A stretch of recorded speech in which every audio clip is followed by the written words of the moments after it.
Dr. Imaja Jubilee. All over this land. Let's spread a little love through our hearts and hands. With love rising like the morning sun, we'll spread love till the day is done. All right then. Let's spread a little. I, Ann Dolores Brown, my birth given name, started my early education in Charlotte County, Virginia, in Sachs, Virginia, attending two-room brick school called Galilee School during segregation, during Jim Crow. It was two rooms. We had an outdoor toilet, we had an outdoor pump, we had a playground, but it was very, very limited in what we had. We had a library in there that was maybe 3 to 4 feet tall with raggedy books in it and everything. And every day, one of the things that stands out in my mind when I first started school was we had to say our chores.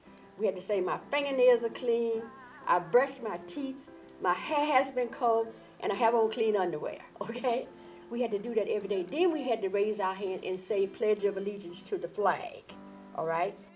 And then as the day progressed on, they gave us books to read. Some of the books that I first read was Fun with Dick and Jane, all right? And with Fun and Dick and Jane, it was all white people. There was blonde hair. There were no black people in the books. There were no black images in the book. And we read out of those books all through the first through the fourth grade. And then one of the first black books that I got introduced to was called Little Sambo. And that book, when I think about it now, it just kind of turns me off.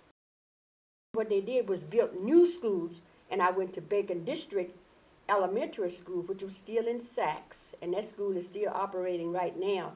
And I ended up graduating in the first graduating class. It was not an integrated school, it was segregated. I ended up graduating from there from the 7th grade, and then I went to Central High School in Charlotte Courthouse, Virginia, which was still segregated. I graduated from there in 1965. That class that class was all black, but I did graduate at the top of my class, okay? I think I might have been number 3. And that's why Miss Irma Blackwell, who was superintendent of the black schools, said, okay, you're going to apply to Longwood. When we got the letter back and it said I wasn't accepted, and okay, you know, being a black and doing Jim Crow times, I didn't really see the significance of all of what was happening because I was only like 16, 17 years old. But Miss Blackwell was upset. She was very, very upset. She said, I'm going to find out what's going on with this. Okay. And she said, get in the car. I got in her car, and we came over here to Longwood. She put me out in the area, like where the rotunda is. I was seated out there from the registrar's office. And I saw all these white students going by. They were looking at me. And the look on their face was, you know, like, what are you doing here? Why are you here? But I sat there patiently and I waited. And when Miss Blackwell came out storming out the doors, and she said to me, you did not get accepted, quote, because you were colored. And that left a scar. And I'm saying, well, what's wrong with me? I'm smart and I'm brilliant. And I got in the car, I was crying because I just was so caught all up in being black, what it said Negroes during that time, and the other N word was repeated. I didn't understand. Is there something wrong with me as a person? You know, I live and I breathe and I'm smart and I'm intelligent, and they turned me down. Well, that left a scar. It left a scar that I carried for over 50 years. I went to Virginia Union University. And at Virginia Union University, it was all so new to me because being raised in Sachs, Virginia, which is very bucolic, very rural, as they say, I went to Virginia Union for a year, and then I ended up getting married. My education stopped at that point, if you want to call it, in the system. in the educational system, whether college, and it stopped right there for a long, long time. So what did I do? I enrolled in nursing school at John Tyler Community College, and I started working on my nursing degree. And the nursing, it was different, but it just didn't fit me. I went to nursing school for probably maybe a year. I was married, and I ended up getting a divorce. I worked at St. Mary's Hospital as my training to be a nurse. I ended up getting a divorce, and then I went on for a number of years without having finished my education.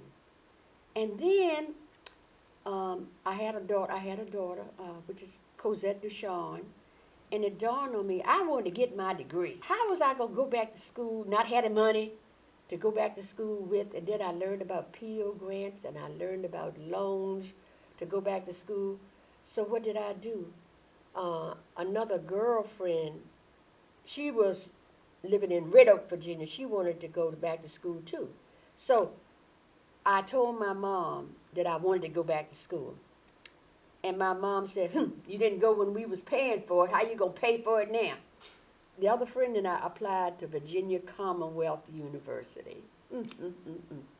Drove 2 hours every single day because both of us was determined to finish school. And then, after, I was doing really good. And then I saw where I still needed to have another year. So I needed to have some money. So what happened was I started working, because when I come home every day, my mother would have my child, she'd have the meal, she'd have all of that stuff ready. I worked for my daddy, Reverend John Henry Brown, had a pulpwood and logging business. So I did all of his bookkeeping, they made all of his payroll out, and he paid me a salary. So that gave me some extra money. Now I finished my year at VCU. Oh, that was such an amazing experience. And I had to walk across that stage, and they handed my degree to me, and my mother was in the audience, holding my daughter and my father. And I came down off the stage. I said, Mama, you said I wasn't going to do it. I did it. Here's my degree, okay? Like a victim. I am not a victim. I am not a victim of any of the circumstances that I've been through in trying to get my education. I am not a victim. I am victorious. And the scars that were left from that education were tied, I didn't deal with for a long time.